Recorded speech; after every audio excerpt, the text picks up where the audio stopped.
Finally for us here tonight, the vape company Juul Labs will have to dish out $112 million to New York State on top of more money to other states after being accused of contributing to the rise of vaping among young people.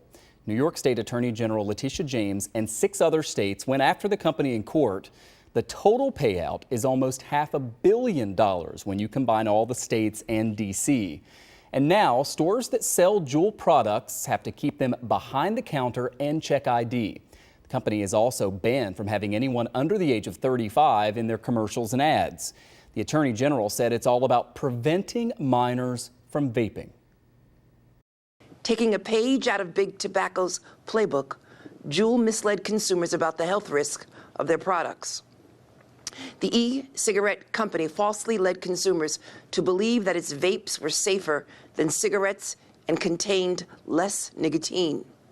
However, just one pod of Juul contains as much nicotine as a whole pack of cigarettes. All right, joining us live now to talk about this is Dr. Andrew Hyland. He is the chair of the Department of Health Behaviors at Roswell Park and the director of the New York State Smokers Quitline. We appreciate you coming in. It's nice to see you in person instead of via Zoom. Thank you.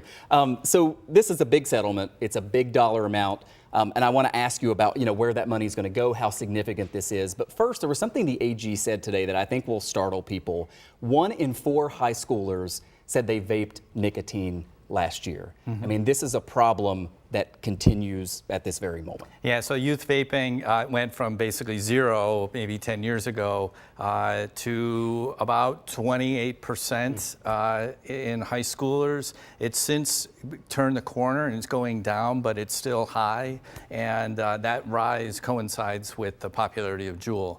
Juul figured out the chemistry of the product in a way that makes it more addictive. They sort of tweak the chemistry, tweak the product, comes in an appealing package. And at the time, they were, using young models. They had suggested school curriculum, all trying to, grow their customer base, but it happened to be on the backs of kids. As the AG mentioned, I mean, it really is reminiscent of what Big Tobacco was doing years ago before that was shut down. The settlement money is going to be used to try to address this problem, right? I mean, talk to me about the size of this settlement, the amount of money, and how it's going to be used and the difference, I guess, you think it can make. Yeah, so this is a big deal, okay, and it is a large sum of money, but it's not a massive amount of money, and in relation to the number of kids that got hooked. Yeah. $112 million over 8 years. That's ballpark about, if you look at the Juul sales in New York today, it's about the fine that they'll pay each year is about what their sales are in New York. So you can take that for what it's worth. And those sales have come down. Right now, the New York State Tobacco Control Program is a fantastic program, and they've really been key to helping reduce cigarette smoking rates. They do a lot on vaping, but there's very little like tax revenue, other resources on vaping. So if presuming that money goes to the state program, it would really fill that gap and balance it out so that they can really address all the different types of tobacco products. So bottom line, I think it is a big deal. It redresses a wrong over the years, and then also puts a statement out to companies that think that they might try to target kids going forward that there's going to be a price to pay. Yeah, because Juul's not the only company, right? Absolutely. It's just one of the big ones. So you wonder how the other companies are going to be viewing this. We should mention Juul has already settled hundreds of individual lawsuits just this week. The company had to pay the state of West Virginia a bunch of money. You now have what was just announced here. But moving forward, how do you anticipate this impacting what Juul does specifically? And for parents watching right now, your message to them if their kids are out there using these products. Yeah, so for Juul, time will tell. I think for Juul as a company, what this does is a reset. They had lots of litigation. They had congressional hearings on Juul like 2-3 years ago. You mentioned they settled with a number of states. So this sort of like sets them clean.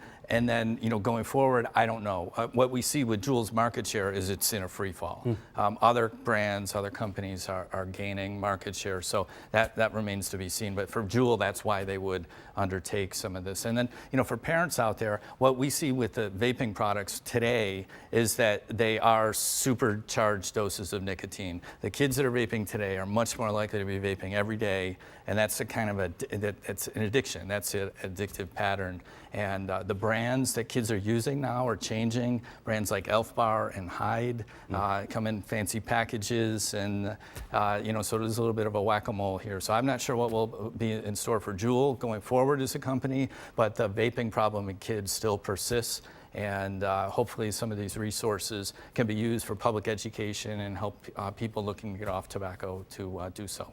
No doubt. I've got about 30 seconds left here, but I think some people are still unaware that the state smokers Quitline is right here in Western New York with Roswell Park, and you run it. How much of your focus is on products like we're talking about here? Yeah, so the New York State Smokers Quitline, free service. Anybody in New York State looking to quit cigarettes, cigars, vaping products, they can come to us, 1-866-NY-QUITS. You can text QUIT now to 333-888. Go to the website, free service, free medication for most who qualify.